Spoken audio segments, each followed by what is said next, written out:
Interlude. Part 4 of 4. Loki joined in a moment later and rested a hoof on Crimson's withers. Next time Fireball, leave delicate situations to the team politician, okay? Anderson looked at her herdmate with rage.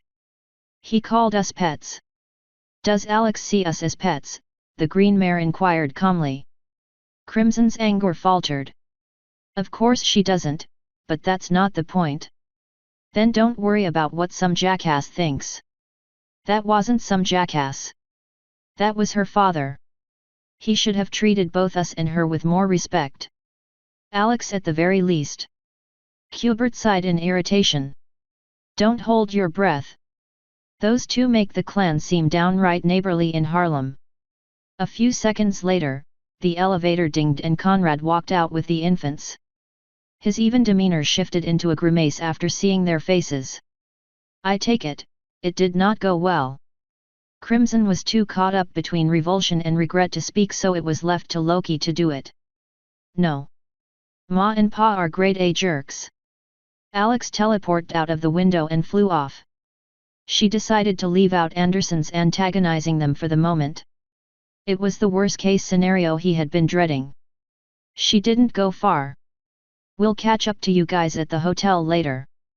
Hubert fished out the hotel keycard and walked over to hand it to the brown pony. You'll need this then. Conrad took the card in his mouth before depositing it in the diaper saddlebag. Thanks. The Pegasus went back into the elevator to go up to the roof. Smith turned back to the two earth ponies. So, he said while clapping his hands loudly. Who's ready to forget this place and find a bite to eat? Asterisk. Conrad didn't have to go far to find his alpha. Despite the multitude of air conditioning units on the roof threatening to drown everything out, he could still make out her sobs towards the south side near the curving front side of the building. The noise of the roof units was making the foals antsy. He found Toon curled up in a ball with her head cradled in her forelegs. Without a word, Conrad knelt down to comfort her. The foals stretched and whimpered in their restraints to reach their mother. Alexia's top foreleg moved away from her red puffy eyes to see the three ponies who had come to help lift her spirits. Some princess I am, she choked out between sobs. I can't even handle. He finished releasing the twins so all three of them could embrace the weeping mare for several minutes. The two fillies didn't understand what was going on, but their presence was enough to resurrect their mother's spirits. Although it didn't take long before hunger drove the fillies towards Alexia's abdomen. Toon finally calmed down enough to speak and reposition herself to let the foals nurse. There's nothing left except for Hubert. Conrad laid down so she could use his barrel as a pillow instead of the gravel floor. Nothing left of what? She gratefully rested her head on him. Things tethering me to my old self. I have James' memories and continued friendship with Q, but that's it. I might as well follow your lead and drop my family name. Everyone calls me Princess Alexia anyway. Didn't you say you have a sister? Her ears perked up from their flat position. Elizabeth. That's right. She turned to plant a kiss on him for reminding her, and a ghost of a smile found its way to her lips. She's in boarding school because Mom couldn't stand the sight of her anymore. I know she'd accept us. Because she's a hippie, he teased. Toon giggled. She prefers the term eco-activist. She only kowtows to the folks because she's still financially dependent on them. Conrad knew exactly what would make his alpha happy. Think we could find a place for her in Trinity? Yeah, Alexia's smile returned at the prospect of holding on to her sister. She'd drool over the chance to intern under the scientists studying the long and short-term effects of earth pony farming on the environment. He nudged the alicorn. And I'm sure you could give a good word in for her. Alexia's smile weakened. I can introduce her. But Beth will still have to prove her worth to the lead scientist to stick around. There's an extent to how far I'll commit nepotism. Conrad remained positive. Well, if she's anything like you, I bet she'll be more than capable. Asterisk. Calm Spring, Louisiana was a stark contrast to Kansas City and the California Bay Area. Where before you could rarely go a mile without seeing the human touch upon the land, be it buildings or highways, Calm Spring was nothing more than the name of a large piece of property where a small log cabin sat next to a river. Trees were so dense around the 2-square-acre clearing of the house that the road to the Anderson home was more of a tunnel with branches forming the walls and ceiling. The herd left Kansas City early the day after the debacle with Toon's parents and had switched flights. Alexia partially blamed Crimson for forcing the herd reveal right in the middle of trying to get them to accept her being a mare. The alicorn wasn't petty enough to stop speaking with Crimson, but it remained terse. Conrad was a slower driver than the rest of the herd, but his excuse was the uneven dirt road and not possessing the same hoof dexterity of the earth mares. Aside from the Violet and Aurora, the toned-down jazz music was the only sound in the rental car. True to form, Loki kept Alexia from venting her anger on anything but the green mare's ear the previous night. She looked at her alpha sitting across from her in the back seat feeding the twins so they wouldn't be a bother during the meeting with the Andersons. Crimson for her part was remorseful, and after a few attempts at apologizing, she let the silver mare sulk until she was willing to fully forgive. Calm Spring came into view as a few squares of light under the night sky of the heavily wooded area. As the car pulled up to the side of the house, the headlights illuminated the wooden dock and tethered airboat. Despite the house being so removed from civilization to the point where using public utilities was impossible, the home was well lit and had a generator with a large 1,000-gallon red gas tank that could power the home for long periods of time. The middle-aged couple was already standing by the door, having seen the headlights from quite a distance away along the straight road and watched as the quartet of ponies stepped out. The porch light was on and the prematurely gray-haired couple waited patiently for their child to reveal which one of the four he was. Crimson did not make them wait long and pushed her regret over ruining Alexia's chance to reconnect with her human family so she could put on a hopeful smile. "Mama, Pa. I'm back." Crimson's mother, Bella, was deathly afraid of horses. "The good Lord tests me, and I will not fail him nor my child." She bent down slowly on her good knees so she could wrap her arms around Crimson. She let her love, faith, and joy of reuniting overcome her phobia. "I can't tell you how hard it was to think we lost you, Mikey." The pale yellow mare's father, Joe, wasn't sure how he should show physical affection for his former son, so he bent down next to his wife and patted Crimson on the back. Hell of a way to come back from the dead son. Crimson didn't want to rush her father by hugging him yet, but she had to address the pronouns. "Pa. I know it must be hard to hear, but I'm your daughter now." Joe searched for what to say or do in this situation as the pregnant mare pulled her head away from her mother's shoulder to look at him. Bella was doing an admirable job keeping her fear in check for Crimson's sake, and it was his wife's strength in which he found the resolve to follow suit. "Are you happy with what you've become?" The hopeful query was all Crimson needed to hear. "More than I ever imagined." A trace of a smile found its way on his craggy face. "Then what reason do I have to not do the same?" Crimson fully detached from Bella to, for the first time in her life, embrace her father with a chest-to-chest hug. Joe had always been one to strictly avoid most forms of physical affections with Michael. So when he was willing to embrace her the way he was now, Crimson knew she had nothing to fear about them rejecting her. Bella braced herself on a nearby chair to stand back up and addressed the rest of the ponies. "Well, don't just stand there, come on in. You won't see better southern hospitality than you will from the Anderson house." Joe stood up as well and eyed his daughter's bulging belly as she walked inside. Given the very noticeable differences between the mares and stallion, his eyes went straight towards Conrad and he placed a restraining foot in front of the Pegasus as the other two mares filed into the house unaware of the exchange. "I suspect that baby in her belly is yours. Am I right?" he asked with a threatening tone.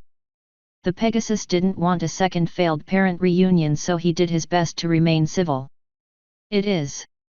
Joe's first thought was to ask if he had put a ring on her finger before the foal, but he quickly realized they didn't have fingers. The man didn't notice the simple bracelet on the pony's leg thanks to the poor lighting. "Seeing as you're by her side, I trust you did right by her." Conrad had to respect the man. Accepts her as a daughter in 1 minute and then switches to protective father the next. Makes me wonder if they are Alex's real parents. My personal honor would demand no less of me. But it is love that binds us together. Joe found it acceptable and thrust an open hand at him. As long as it stays that way, then you and I won't have any problems. Conrad reciprocated the gesture. I like the way you think. Soup's on you too. Bella called out from inside. The two males entered the house to be hit by the rich smell of vegetable stew. Bella could be heard in the kitchen chatting up a storm. I wasn't sure what you could eat, so I threw a bit of everything in the stew. Peas, carrots, pretty much anything that goes well together. While she could hide it from the ponies, Joe could tell his wife was bundled in nervous, fearful energy. Her phobia wanted to make her leave the room, so the aging woman was focusing intently on what differentiated ponies from horses. Just keep talking, old girl. They're a lot smaller than horses, so that's good. Plus 2 of 'em's got wings and 1 has a horn. Not to mention those large expressive eyes. The intelligence is a plus 2. Loki was not happy about there being only 2 buildings within 50 miles of her current location, but the mention of food or booze could always distract her, especially carrots. So Mrs. A, you should know Crimson here is still going into medicine. Bella turned away from the cabinet where she was pulling several bowls down from to look at her nervous daughter, and ignored the new name for the moment. That is excellent news, she said cheerfully. I was afraid that with the coming baby and change in species would make you abandon renewing the family tradition. The pale yellow mare rubbed the back of her neck to try and ease the jitters out. At least I'm authorized to tell her my occupation. Well, see. I'm sort of a medic for the CIA. Joe stood in to speak. The government? Bah. Do you know they told us that after you supposedly died of that super virus you talked about after being whisked away, that they cremated your body? Conrad couldn't keep his wings still any long and started hovering by the kitchen entrance where his downwash wouldn't disrupt anything. I wouldn't put it past them. But despite it all, they did it to protect the public. Doesn't excuse people like Bowler though. Bella was actually grateful that the Pegasus was flying as it weakened her phobia a little. Yes, we heard about the government and their cover story. But enough about all that. Let's dig in. She faced Alexia. Darling, we still have a couple of high chairs in the closet if you want to fetch them for the young ones. Toon kept her demeanor pleasant. Thank you. Joe was about to offer to do it for her, but the 2 foals made him think. I thought she had a thing for the green one, but they're both women. He directed his attention to the lone stallion who was gathering filled bowls for the other 2 mares. So who's their baby daddy? Once everyone was settled into dinner and the twins were gnawing on a few toys since they had already eaten, Joe ventured the question that had been bugging him towards Alexia. That's a nice pair of sprouts you've got there. Toon beamed with pride at the 2 foals. Thanks. Their names are Violet Spark and Aurora Sky. She pointed to the purple unicorn and alabaster Pegasus respectively. Joe's original question was derailed by a new one. If you don't mind my asking, where did you get such unusual names from? Dad. Crimson said in embarrassment. Her alpha raised a restraining hoof. No, it's a fair question. They are unusual by human standards after all. She redirected her focus to Joe while Crimson took a bite of stew to shut herself up. Aside from my children here, every pony on Earth used to be human. And as far as I know, we all kept human-style names. But our species originates from a different world, complete with its own culture and civilization. Bella was aghast. You mean you were turned into aliens? By who? Crimson spoke next. I guess you could put it that way. As for who or what, we can't say. Joe swallowed his bite. More government cover-ups. No, his daughter said at length as she struggled to follow orders of non-disclosure. If word of a being as powerful as Discord got out, it would be pandemonium. More like a mistake on the part of our species' government. Joe worked his jaw to buy time to think. So you're in contact with this other world? The four of us are, yes. But we received numerous books on how our species lives and functions. So there's been a big movement by us transforms to adopt what pony customs we need to integrate in order to function effectively. The names are an elective most of us have chosen to give our children.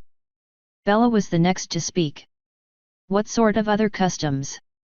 Crimson noticed her father's eyes kept shifting between the twins and Conrad. Better get the big one out of the way before something goes awry. Well, most aren't really that big. But one of the things we found out in a hurry was the imbalanced gender ratio. Both humans were used to the concept of double standards when it came to the sexes, but both firmly knew the ratio for man was split down the middle. Ratio? Bella inquired. We're not sure why, and not even our kind's original civilization knows. I think that's mostly because their medical science is nowhere near on par as Earth's is, but for every stallion there are 3 mares.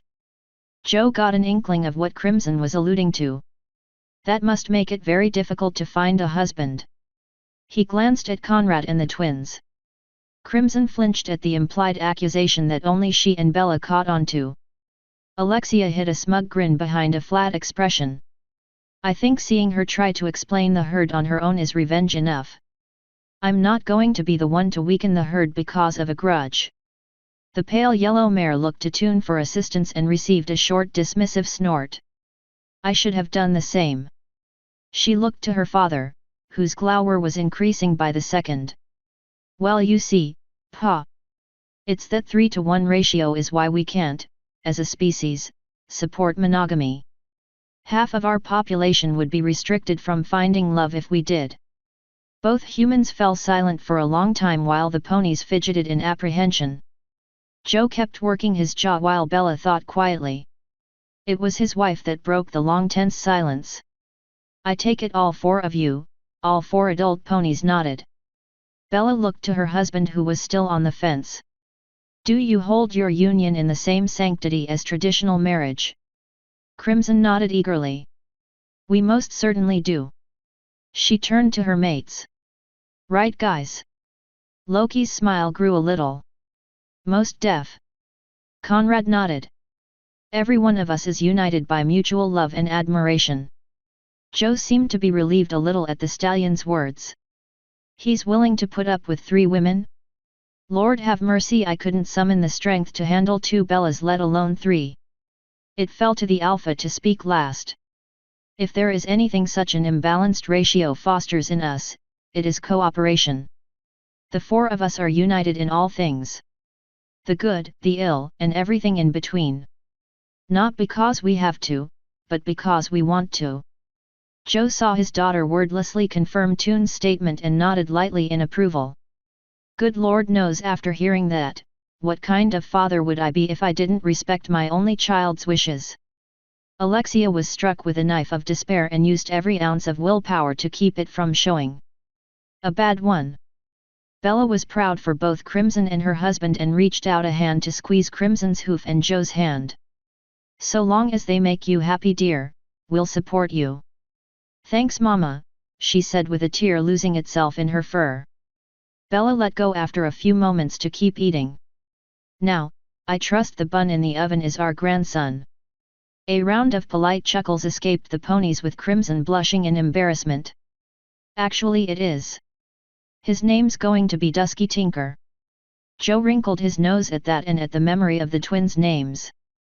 What is the inspiration of these pony-style names? You get a book or something. Conrad and Loki were kind of puzzled by that as well. Toon shrugged her wings a bit. I can't really explain it, but the names sort of came to me after I found out what they were going to be. They seemed to fit better in my mind than what I had originally thought of on my own. She looked to her daughters who were getting agitated for sitting too long. If I wanted to be dramatic about it, I'd say it's like they psychically told me what their names should be. Well, I'm sure that must have something to do with that magic of yours. Bella replied as she kept glancing at Toon's telekinesis. Now, I want to hear about your adventures since that dreadful day of the family reunion. Well, like I said, I'm part of the CIA now, and you know that means I can't tell you very much. I know dearie, just tell us what you can. I want to hear it all. With her parents' full, if hesitant approval, Crimson felt at home again. A broad smile crested her features. I'd love to. End interlude.